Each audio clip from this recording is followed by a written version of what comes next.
Welcome to the Praxis Podcast. Praxis is a conversation about the intersection of science-based wellness and Christian spiritual practice. We cover 3 topic areas: mindfulness, fitness, and diet. For more information, you can just Google us at Praxis Christian Wellness. Thank you so much for joining me, Father Nicholas. And I want to first apologize a little bit. I had some technical problems this morning, so wanted to give you the full richness of the microphone sound here. But as you can see, this is actually not connected to anything. So this has just become completely useless. And it's just like any other podcast interview we've done before. At least you're honest. I am honest, and we're trying. I promise the listeners the audio quality will keep improving as we go forward. So, Father Nicholas, thank you so much for joining me. Father Nicholas Amato's mission is to lead retreats and what he calls days of recollection. He's a member of the Church of Nativity in Timonium, Maryland, just north of Baltimore. He is also a graduate of the Shalem Institute in Washington, D.C., which is a wonderful, wonderful institution that's producing a whole new generation of contemplative Christians. If you enjoy the works of the Franciscan Father Richard Rohr or the Anglican mystic Cynthia Bourgeois, you will love Father Nicholas, and it's a real treat to have a discussion with you. It's great to be here, and I thank you for inviting me. Yeah, no, you're a friend of Rich Lewis, Absolutely, who we love and who has been on this show too, and has led our group, our contemplative praxis group, through the exercises as well. And you have started. You are the creator of your own wellness curriculum, which balances fitness and fasting and the contemplative tradition with community life. And this was a program developed for priests. But you've also written a number of books, which we'll talk about later in the program, and includes the newest one, which is Modeling and Simulation Architecture for Studying Doppler-Based Radar in Complex Environments. Right. Funny man. No, I don't think so. That is a different Nicholas Amato. No, yours is happiness and joy. Can a spiritual life have both? Right. And you have to buy the book to answer the question. Yeah. But I will tell you the answer. Good. Okay. We want to build up to that, because I really feel like that's a culmination of the whole conversation we want to have here. You know, in terms of building a Cornelius, what I've done too is some of these podcasts I've ended with 5 minutes of a contemplative practice, and that may be good for your listeners as well, if that seems appropriate and useful. Absolutely, and sometimes our podcasts are just the live recording from our sessions, so we have up to 20 minutes of silence on the podcast. So oh wow, good. 10 minutes will be that's I can do that on one leg. Great. Okay, great. So if you're listening, do you have that expectation that we will end with that? And let me just make sure I set the timer here. I like that you recommend Insight Timer. That's the one I use. Oh yeah, it's great.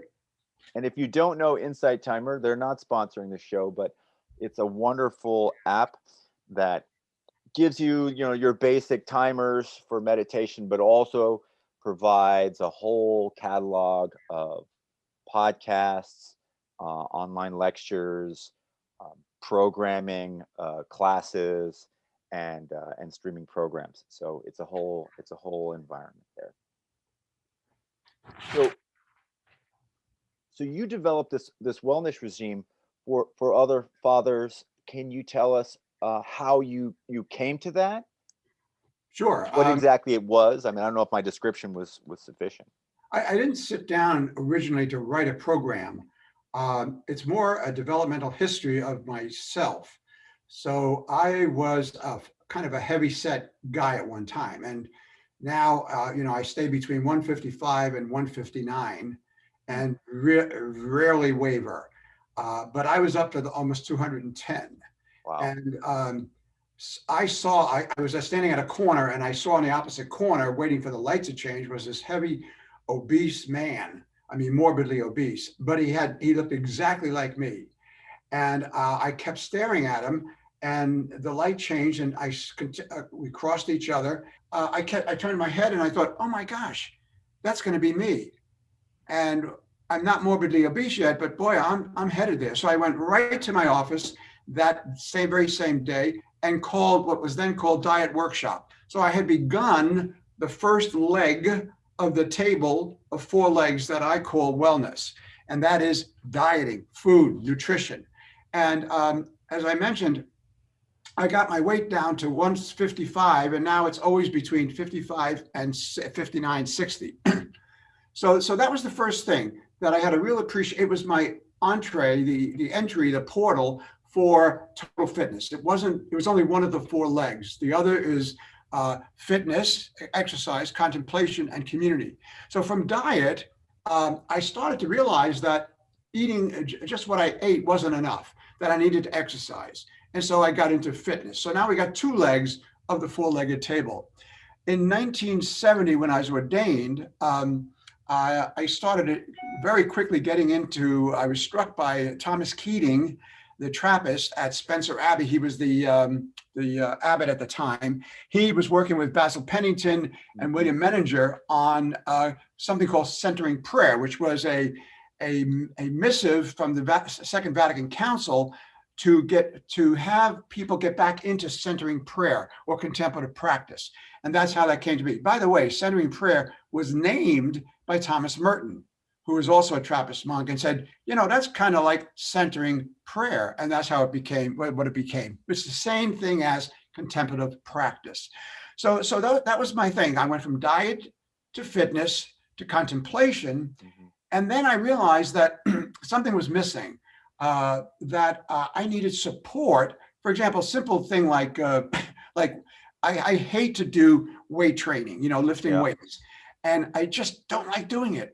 And I realized that if I have somebody who's committed and who's a friend, and I do it with him, and I pledge and commit to him, I'll do it because of my pledge, not because I like it. Exactly. And so that idea of community was the 4th leg: diet, fitness, contemplation, community.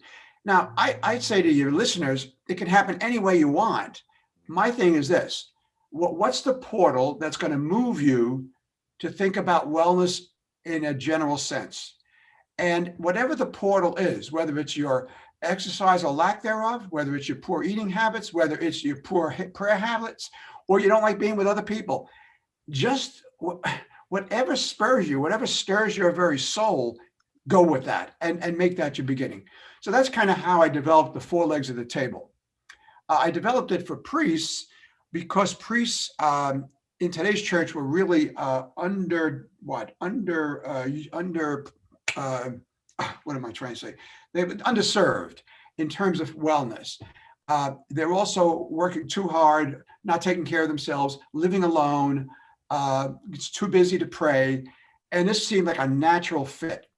Also, it was called the Mepkin Priest Wellness Program because it was connected to a monastery. So I thought priesthood, monastery prayer was a great kind of marketing way of getting to people. And that's how the program got to be. The results were pretty decent. We had people, learning new habits in a safe environment. So there was a 1-week retreat in the spring and another week retreat in the fall. And then there were monthly video conferences, as we call them then, before Zoom ever existed. So it developed as a really good way and helping priests with their specific challenges. But it's a program anybody could be part of. What did you find was the key factor or the most common factor in getting people to learn and maintain those new behaviors? The key factor was that work and stress and depression and self-worth and trying to please daddy, who was the bishop, all became the overwhelming need for priests to say, hey, I've got to do something about this. Mm-hmm. So what happens is, the first thing to go in a priest's life is his prayer. If he stops praying, he's on a downslide. And it's kind of like a parabola, if you remember from geometry. Mm-hmm. You slide down, slide. It always starts with prayer and not being attentive to prayer. It's also augmented by stress. So if you don't have a prayer life, and if you're stressed by work, you're already on a slide until you hit bottom. And then, the bishop starts to say, you need help. So the model, this parabola, is kind of endemic to anybody. You don't have to be a priest. And then you got to start to move up and out of it. And what is it that's going to move you, as you say, is the question. We know what causes you to slide off the mountain, but what are you going to do? The bringing yourself to your knees, what's that about? And that's going to be different for different people. That's wonderful. That's exactly what we talk about here. That is that all these three things, mindfulness or contemplation, fitness, and diet, interact, but that it's community support, which we try to attach to parish life, or our group, is really what's going to keep you on track and motivate you. We also my wife Jamie, who's a fitness instructor, says that to begin to create a new habit, it's good to marry that habit to another daily habit that you already have. Amen. So she knows what she's talking about. Listen to your wife. She's always right. It's just the thing about habit, a habit, it's a cycle. A habit isn't a habit until it becomes routine, until you do it without even thinking. So you need what's called, the circle has a cue, a routine, and a reward. And then a cue, routine, reward. So it's no accident that Cinnabon in every airport has its exhaust fans into the general public area. Because when you smell sugar and cinnamon, and you can feel the smell of warm bread baking, there's the cue. The routine is you've got to walk past that darn Cinnabon place to get to your gate. So you pick up the buns and you take them to the plane, and then you eat them. The next time you come back, the cue is there because you smell it again. Not a routine yet, but you're looking at the reward. So eventually that cycle gets implanted and it becomes routine. So whether it's prayer or nutrition or exercise, the same paradigm holds, the same circle: cue, routine, reward. And so when did you create that curriculum? What was the year was 2011 or 12. And you've stuck with it for yourself, for your own practice. Oh my gosh, yeah. Well, I did because it was developmental. So before it was programmatic, it was developmental. One leg, a second leg, a third leg, a fourth leg, yeah. And you look great. For those people who are just listening, can't see the video, you look fantastic. You said you just ran 3 miles this morning, and you're every day. And I also climb 50 staircases up and down. Wow, that's amazing. My dad can no longer walk around the block. He's 83. And then I also always, my goal on my watch is always 15,000 steps. So now, but here's the thing. Fantastic. So I'm in link. I've got an Apple Watch, so I'm in link with 2 other people who are committed to exercise, 15,000 steps a day. So, I'm not too competitive with them because I do it every day, 15,000. Rarely is it less, rarely is it more. Well, no, sometimes it's more. So this is community. My wristwatch is my community. So you need whatever you're doing, you can't do it alone. That's why you got your podcast. That's why you got your audience. Exactly. And that's why God sent you your wife, by the way. Yeah, absolutely. In the nick of time, too, I might add. Yeah, and that's exactly what our group is. We meet on Thursday evenings at 6 p.m. Pacific time, or 9 p.m. Eastern time, just to go through the practice, just to have a support group and to know that there's always someone there at that time to do the stuff, to go through the stuff with you. So clearly this works. Having a wellness routine works for you, works for me, works for others. Our focus is tying that into the traditions of Christian spirituality, and to differentiate people, differentiate the routine from just every other wellness, thing that's out there, but also to give people a comfortable, safe space that this is something that is not outside of the Christian tradition. Right. What things did you draw from within the Christian tradition to fold into your curriculum? For me, contemplation, the gift of contemplation, it's nothing I do. I just dispose myself to God's presence. So it's very different from verbal vocal prayer, where I chatter away. Not bad, but it's chatter, it's talking. Or meditation, which is kind of creating a scene and putting yourself in it and seeing what you can draw by way of alliteration from it, or metaphor, whatever. Or contemplation is a whole different kind of experience. And the key is that the fruit of contemplation is that I get in touch with a self that's deeper than my ego self. So when Descartes, the French philosopher, said, "I think, therefore I am," his amness, his being, was very connected to his thinking. And that's just not true. The fact is that we have a deeper sense of who we are, deeper than our thinking. And that's called awareness. And it's cortical activity. And when you can contact that sense of self, and the ego self, good though it be, with your daughter and your wife, that gives, that's the ego self. It helps you know what you're responsible for. But once you can go deeper than ego self to the true self, that true self is in God. So while it's differentiable, it's really one. And that's that's the gift of contemplation.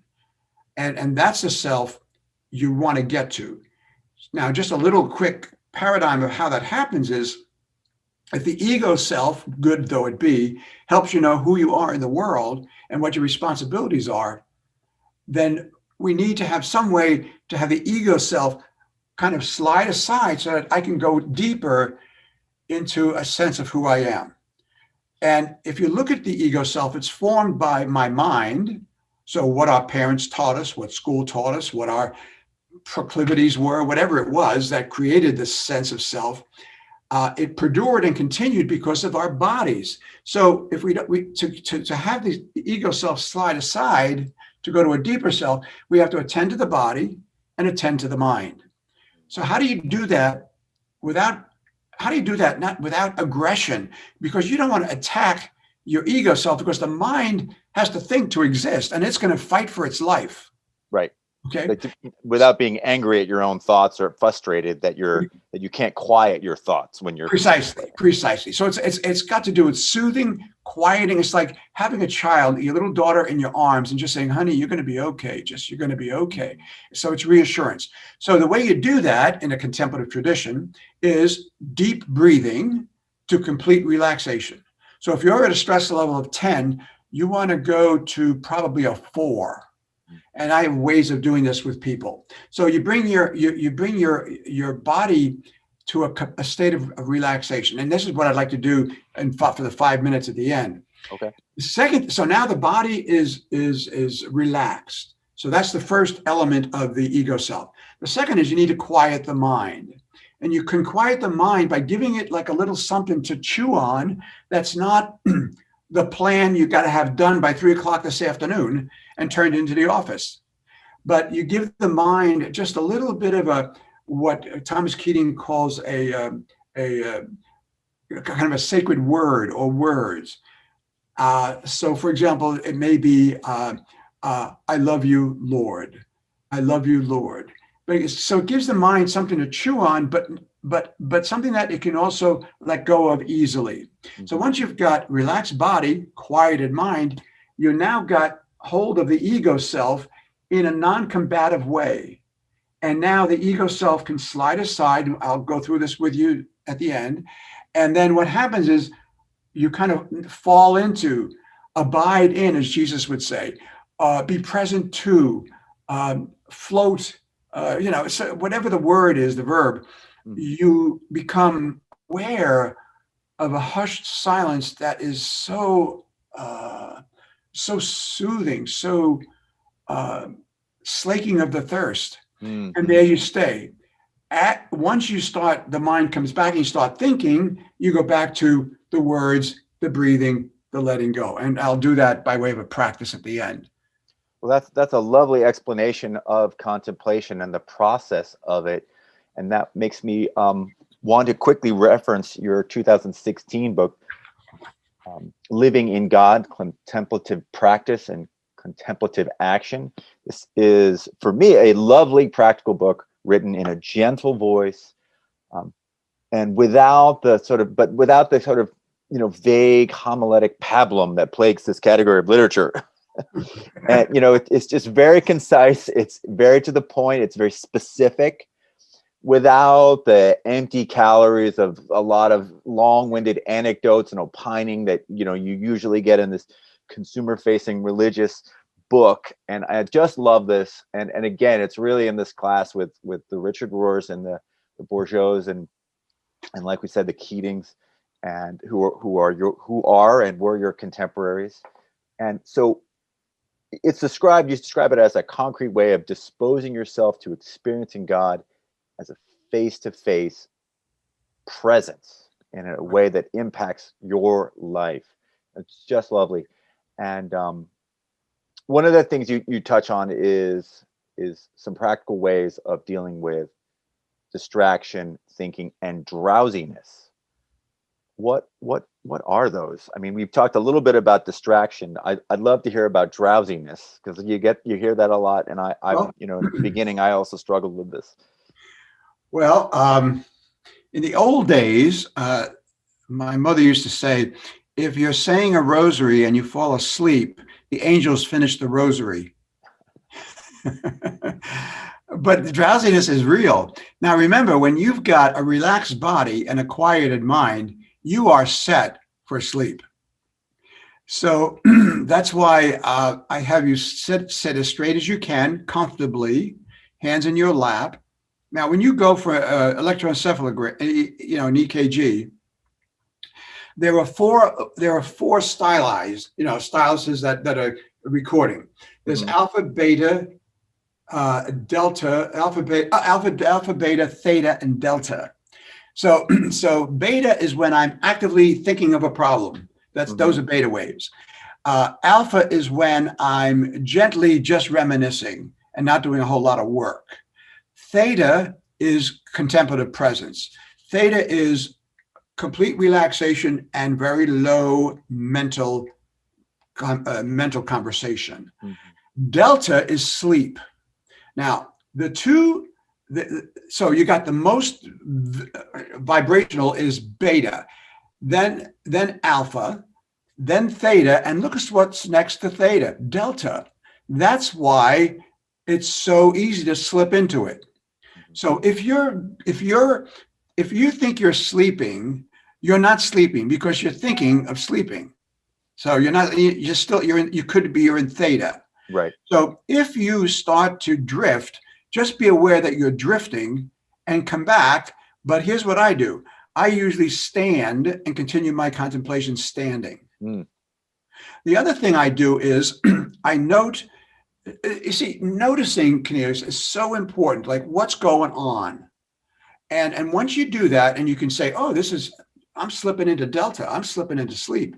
So I'll either stand or I will sit and I will go back to breathing deeply. Because if I can get oxygen into my lungs, I'm going to become fully awake. Mhm. So there are 8 ways to breathe for contemplation. And the one I like best is called a 1-1-2 program. So what you do is whatever you breathe in on a count of, say, 4, you then hold for 4, and then you exhale on 8. So you can do a 4-4-8, you can do a 5-5-10, a 6-6-12. You get the idea? Mhm. Now, what I do, because I like it quick and dirty and I like to get there fast, and I'm not suggesting this for your elderly people. Well, you don't have many elderly people. I think you said the 50 is the oldest. Oh, and in our group, actually, yeah, our group, we actually have a few elderly folks. I can't say about the podcast, but we do have elderly folks who come to the group. So I always give these folks a caution. I like to do, believe it or not, 10, 10. So breathe in for 10. That's a long breath. 1, 2, 3, 4, 5, 6, 7, 8, 9, 10. Hold 1, 2, 3, 4, 5, 6, 7, 8, 9, 10. Exhale slowly 1, 2 to 20. Wow. I do that 3 times. I'm gone. Now, if you're elderly and you don't have good lung capacity, you're going to be hyperventilating. So that's why I caution, and I don't generally do 10, 10, 20 in a retreat setting. I usually go as high as 6, 6, 12. Wow, that's great. That's a little key there. The other thing is, so stand, change position. First, note that you're going from theta to delta. If you think you're sleeping, you're not sleeping because you're thinking of sleeping. Then you either stand or you do some deep breathing, 5, 5, 10, a couple times. That basically gets me out of it really easy. That's wonderful. That's great advice. And you also touch on what we talk about a lot in the benefits of your everyday benefits of this contemplative practice. So people understand fitness, they understand diet, they understand, how they can see how great you look. But explaining to people the benefits of especially the mindfulness part, which is what we try to focus on, because our focus is where the science of wellness interacts with the Christian spiritual traditions. Yeah. And mindfulness is something that the science tells us when you can sit with your thoughts and emotions without judgment or reacting to them, there is a psychological benefit that comes over time, which is like emotional and mental resilience. And you also talk about this. How do you see this practice fulfilling fruits in your life? Great. A perfect lead and segue to the book. And the book, I didn't sit down to write a book. What happened was... And this is your latest book, Happiness and Joy. Can a Spiritual Life Have Both?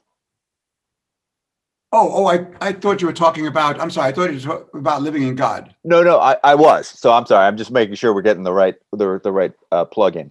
What book do you want me to talk about? No, just as you were going. Yes. The first book, Living in God. Okay.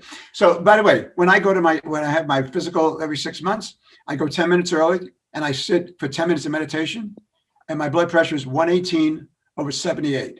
Wow. So mindfulness does make a difference. Rather than being in traffic, getting there, the white lab coat comes out, yeah, and you're skyrocketing like 180 over 90. Okay, so I didn't sit down to write a book. What happened was, in 2008, I kind of I went to Henry Nouwen. Uh-huh. Henry Nouwen. So he did the Genesee journal. He went to the Genesee Abbey and lived there for 3 months among the monks. And I went to Mepkin Abbey in South Carolina, Trappist Monastery, and I lived there for 3 months.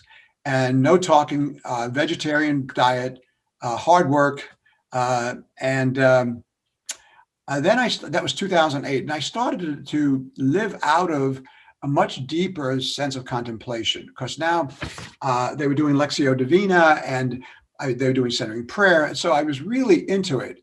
And that's when I shifted to half hour in the morning, half hour in the evening. And to this day, I still do that. Half hour every morning, half hour every evening. And what happened was, after a couple of years, different groups that I belonged to started noticing differences in me. So they were noticing I was calmer.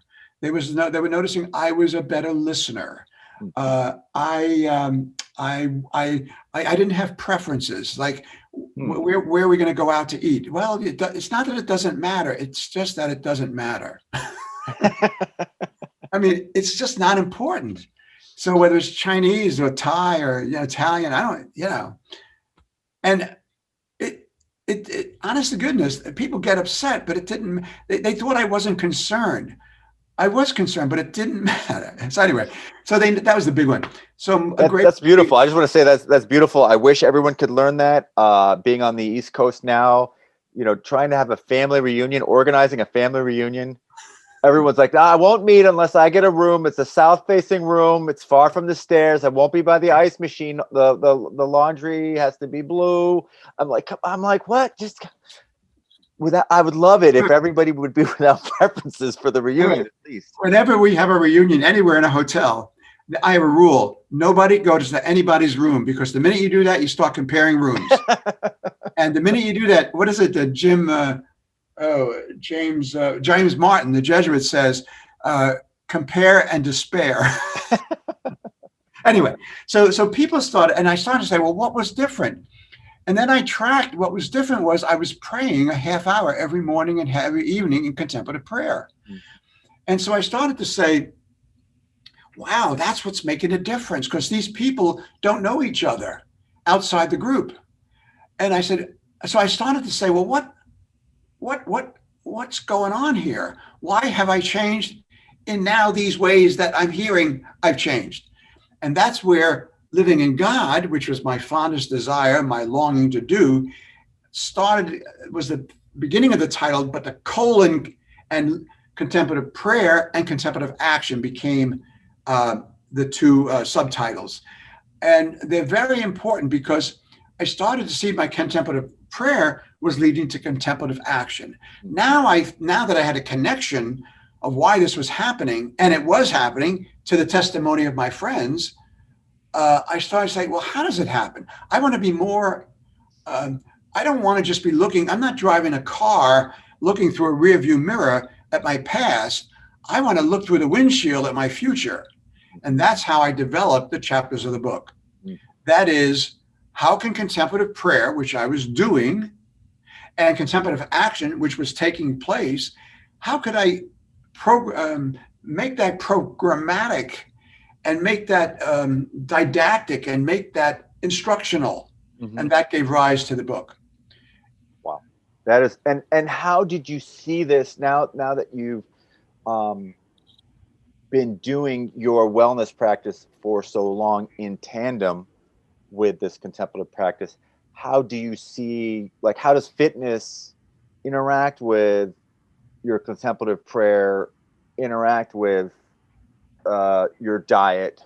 Yeah, well, one of the biggest, and I don't mean to sound too self-centered, but I live in a senior retirement community, and people marvel at my testimony without my saying anything, which is just, they see me running around the place like a crazy man, They say, oh, you're the runner, you're the jogger, you're the runner. Oh, I know you.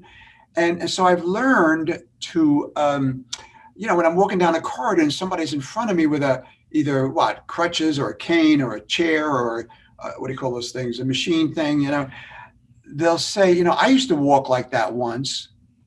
And my heart goes out to them. Yeah. And I usually will turn to them and say, I know there's a day that I'm going to be in your situation, and thank you for reminding me of that and the blessings of this. And that was a gift to you that you're now giving to me, even though you can't do it. So that they start to see that they're contributing to my well-being as I am to theirs. So those are little things. The one thing is that since 2010, I knew that God was calling me to something else. And so I was a pastor of a parish. I had been there for 15 years, and before that, 6 years. And I had a lot of administration work. And I knew that I was being drawn, that I had a hunger and a longing for something bigger than just being a pastor and administrating a parish. I built a Catholic school. I raised all the money. I didn't want supervision of staff. I didn't want long meetings. I didn't want to be with my parish council. I just wanted to be a priest. And that's when I went to the Archbishop and I said, I want to live a contemplative life. He said, oh, I thought you were coming for another assignment. I had 2 parishes for you. I said, no, you don't hear me.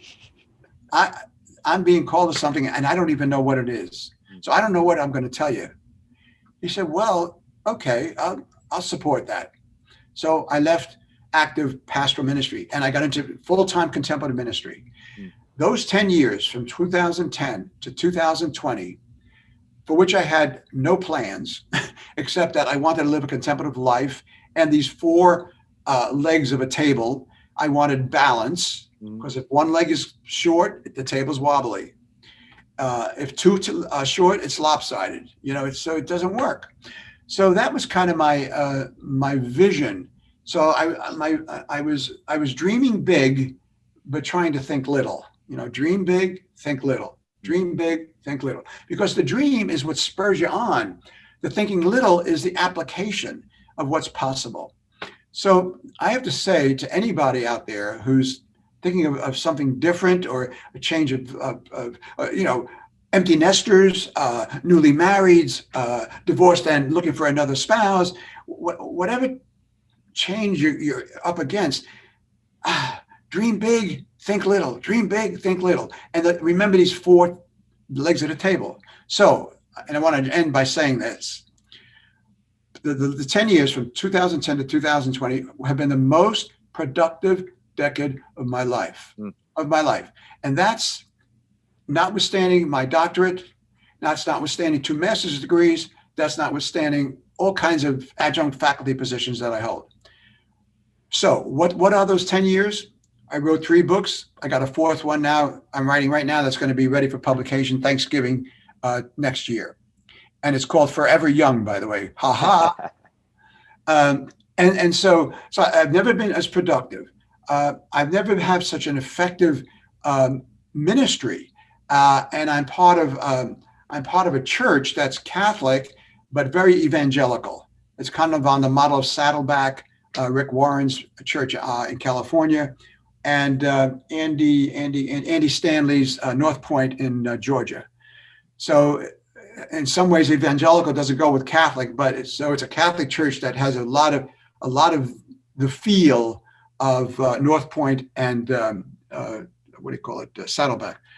So that's my short on that. That the 4 legs keep me moving and keep me creative. So they do interact and feed off one another, and it's really the balance. I mean, your energy, your enthusiasm, your spirit just comes through, and this is what we're you're the perfect expression of everything that we're trying to advocate for. May I say this because it's really I'm still doing research or literature on this, but the book, what interested the publisher was Forever Young, it takes answering 3 questions. And they have very little to do with, believe it or not, nutrition, health, and age. That there's something about being forever young in young people and elderly people and handicapped people. I want to know what's the key thing that's in people that keeps them young. And it comes down to 3 F's. Wait a minute. The first F is feelings. They understand their feelings and they can express them. Friends who challenge and support, and future, that they're living with a future. And then the surprise ending is that there's actually a 4th one if you want to add the word forever to young, and that's faith. So that's just a little teaser. Wow, that is wonderful. You've got so much wisdom here. I'm sort of making notes as I go. And another thing, it seems like this last book, which is Happiness and Joy, Can a Spiritual Life Have More? also seems to be a culmination of all the things that you've been talking about, all the practice that you've been talking about, as well as, the journey of vocation, being out there in the world, administrating, supporting other people, juggling all the balls of modern life. And this last book is about happiness and joy, and how a spiritual life leads to that, which, and I think you greatly say that not necessarily you think about a spiritual life, you don't think about necessarily happiness as the goal. Well, the books come out of all the retreat work and all the parish missions. And so I do extensive research for all my retreat topics. So I've just finished all the retreats for 2022. And now I'm starting to plan for 2023. And when I research these things, I and then actually have the retreat with the people. Retreat houses are starting to get full. Before the pandemic, they were filled with people who were not necessarily Catholic. And I started to realize that whether it's Jews or Sufis or any group, that it's all about longing, and it's all about reaching for something that's almost ungraspable, that the minute you start to have it, you lose it. And what's that call about the wanting to have it, and what's the losing it? I mean, to me, that's kind of key. And that's what got me into this. So from the retreatants, and we were always doing small groups and retreats, from the retreatants and the responses, I started to realize this difference between happiness and joy. And in a nutshell, happiness usually depends on some kind of external factor that you can hold or you can achieve, like a degree, or you can hold like a gift, or you can have a nice set of clothes or whatever. But they all fade, rust, tarnish, die, become outmoded, and they're not serviced anymore by Apple. It's that kind of.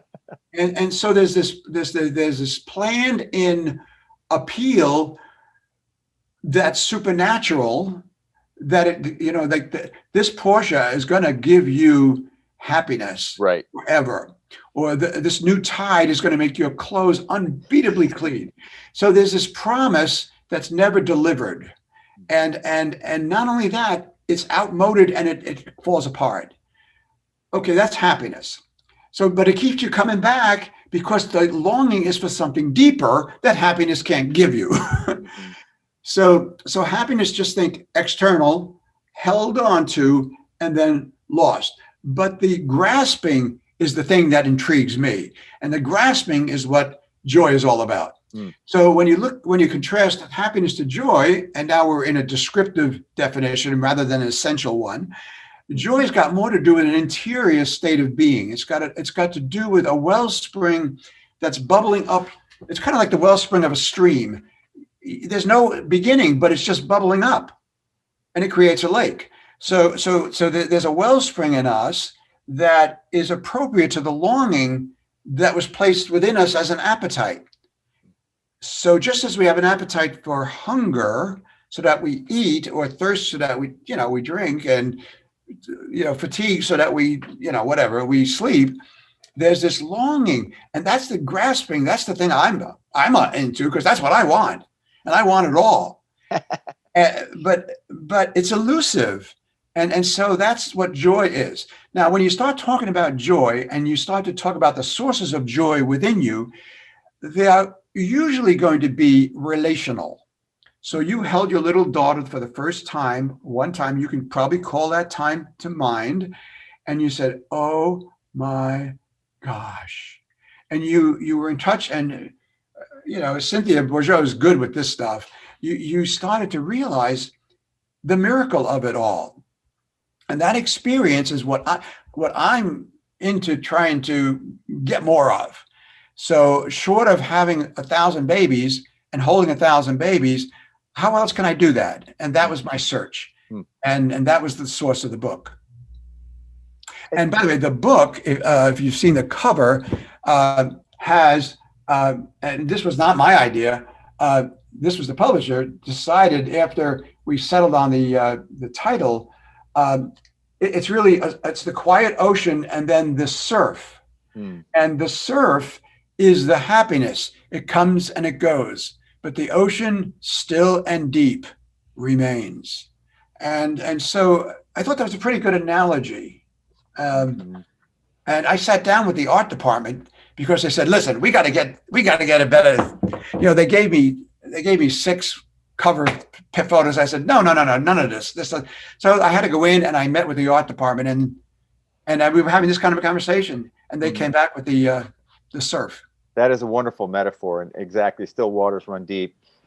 And if you want to learn how to achieve this joy, you can read the book. It is Westbow Press, available on Amazon. Right. But by the way, it's set up so that anybody who's titillated or touched by this, I love this grasping idea that, you want to pursue God, but God is also pursuing you. It's Francis Thompson's Hound of Heaven poem, where, God is this wild animal dog chasing you down the highways and the byways of your life and into alleys. This howling dog wants you. You just got to turn around and look at it and see it's not a dog, it's God. It's God. Exactly. And this idea of also happiness, chasing happiness, Tina Fey says, nothing can fill the God-shaped hole. And this is the pursuit of the spiritual life, and all of these practices come through in joy. I don't remember who said it. It was Tertullian or one of the original founders there was, what is it? God is a human being fully alive. Oh, yeah, that's right. That was actually, I think it was Tertullian. Yeah. Amazing that grad school actually was able to pull that in my head. Yeah, the glory of God it was man alive in those days. Yeah, the glory of God is man alive. Right. Let me just say about the book, it's got a format that's different from any of the other books I've written, because I wanted something that a grasper for the divine could sit down with, and over 7 hours or over 7 days or over 7 weeks or 7 months could have a way of experiencing kind of a retreat himself or herself. Also, it can be done with a friend. Also, it could be done with a men's group. Also, it could be done with any group, any kind of group. So that's how it's laid out. Well, that is wonderful. And I know that we are going to use one of these books in our group. And so, because I was thinking the same thing, is do we do it as a book club, or maybe we can do it as kind of a retreat, seeing as that. I was thinking either the first or this book, and so look forward to that. We may be doing a book club in the podcast as we work through one of Father Amato's book. Being us fully alive, what does that mean? And in a nutshell, it means getting comfortable with letting the ego self slide aside, not destroying it, not fighting it, because it has to think to exist. So it's more seduction, it's more a gentling, it's more holding that baby in your arms and just saying, you're going to be okay, you're going to be okay. As you talk to your mind, it's good self-care. So what I'd like to do now is give you kind of a little 5 minutes of contemplative practice. Notice I didn't say contemplative prayer, because contemplative prayer we're very hesitant to say, I do contemplative prayer, because it makes it sound like it's something you do. What you do is contemplative practice, and it's God who does contemplative presence. So it's not your effort. Your effort is to get the ego to slide aside. So I'd invite you first to sit comfortably and as straight in a chair as you can that's comfortable, feet flat on the floor, nothing in your lap, hands crossed, or I usually join my fingers together and place them in the lap, because I'm the right hand and God is the left hand, and together we're one. So I think it's a nice symbolic thing for me, but anyway, you want them. And I'd like you to just begin by taking some deep breaths, whatever that means for you. Just take a couple of deep breaths on your own.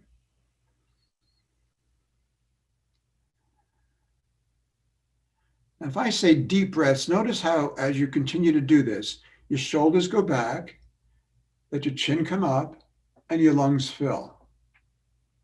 Just hold it for a moment, and then relaxing, notice your shoulders come down, your chin come down, you deflate your chest. Breathing in, 1, 2, 3, 4. Hold it, 1, 2, 3, 4. Slowly let it out, 1, 2, 3, 4, 5, 6, 7, 8. Breathe in, 4. Hold it. Exhale slowly. With that simple instruction, continue on your own.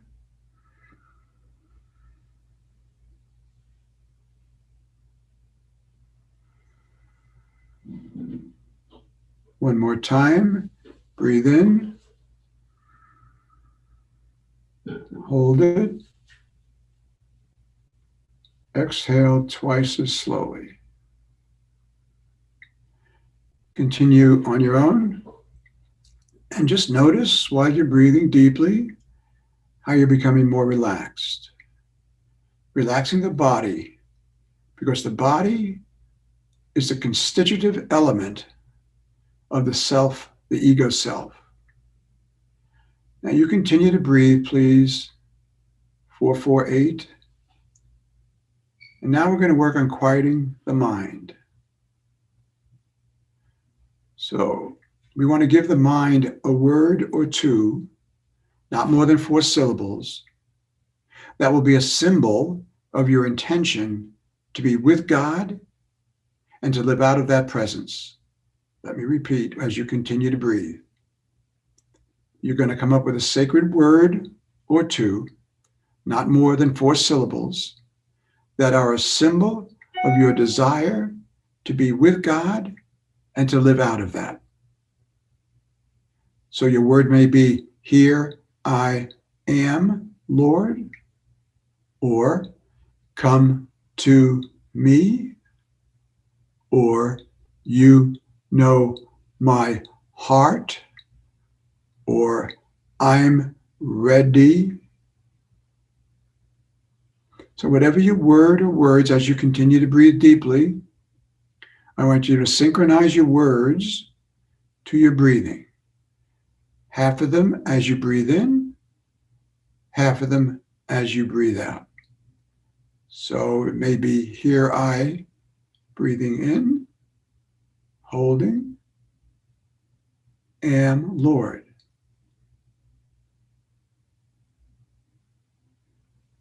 Syllable 1, syllable 2, holding. Syllable 3, syllable 4. Now the body is relaxed, the mind is quieted and cared for. I'm going to ask you in a moment to let go of the words, not just yet. Then let go of awareness of the breathing and let yourself fall into the arms of God, or rise like a feather on the breath of God, or abide in Jesus as your Lord and Savior, or float into space. Whatever verb is good for you.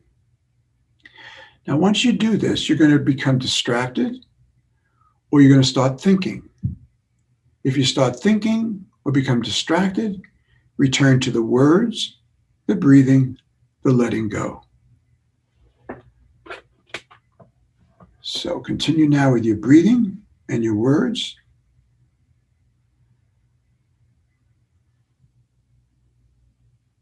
I invite you now to let go of the words, awareness of the breathing, and let yourself float into God's presence.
very gently now, return to an awareness of yourself in your room.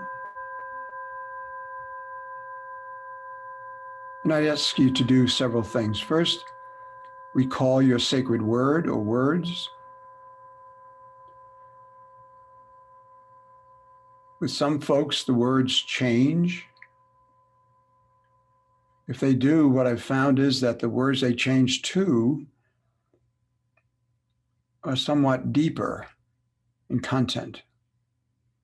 It doesn't mean they have to change. Second, what was the 5 minutes experience of silence like? How would you describe it? Was it tranquil and placid, or was it warm and comfortable? Or was it bright and luminous? Or was it spacious?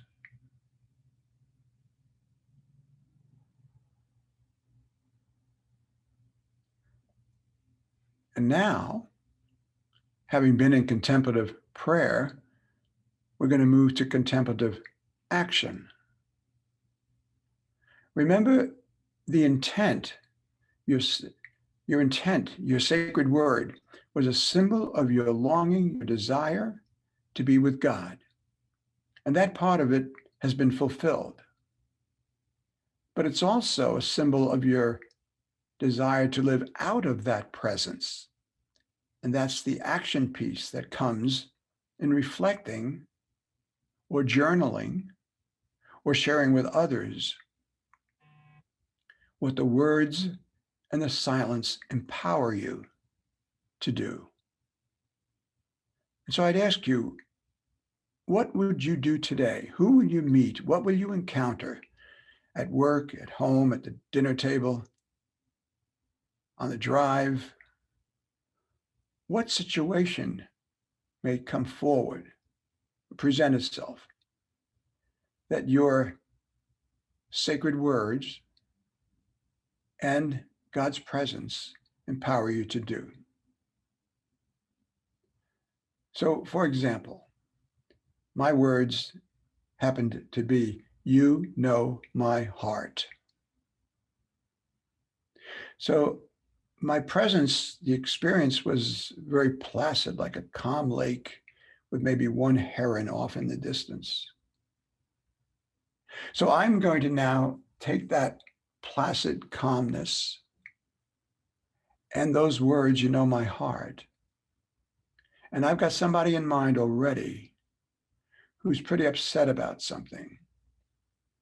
And I'm going to become someone to share my heart with and share his heart, have him share his heart with me. And what I'll note in the moment doing it, his name happens to be Michael, but in the moment doing it, I'll realize it's not me. It's God's presence. It's contemplative prayer being expressed as contemplative action. Do this, practice this over days and weeks and months, your life will start to change. You'll experience transformation. And your friends will say, "What happened to Mary? What happened to Bill?" And what happened was contemplative prayer made a difference. Amen. Amen. Father Nicholas Amato, thank you so much. My pleasure. You know, the bonds, like I feel like I want to come over. It is amazing. Yes, I do. I feel like I want to come see you on the top of a temple. Yeah, the Orthodox have such a great mystical tradition, so you're in good hands. Yes, it's a great community that is very in touch with all of these impulses. They say the Orthodox adhere to the Gospel of John, very mystical. The Catholics adhere to the Gospel of Matthew, very structural. And the Protestants adhere to the letters of St. Paul. Yes. And I think there's some truth to that, which also means we can all learn from each other. Absolutely. So It's been the greatest privilege of these last few years to be able to talk with, meet, and share with so many different traditions. yeah. And so many different people who have their own unique insights and things to share that have enriched my life, and I hope enrich the lives of people who listen. And yeah, it's been a wonderful blessing. You've already moved me. I'm going to have a turkey and Swiss sandwich for lunch. Oh, just rubbing it in my face. Great being with you. Thanks so much, Cornelius. Thank you, Father. And please do look up Father Nicholas on Amazon and at Father Nicholas Amato at Blogspot. Gmail.com. At gmail.com and blogspot.com. That's right. Until next time, everyone, Maranatha.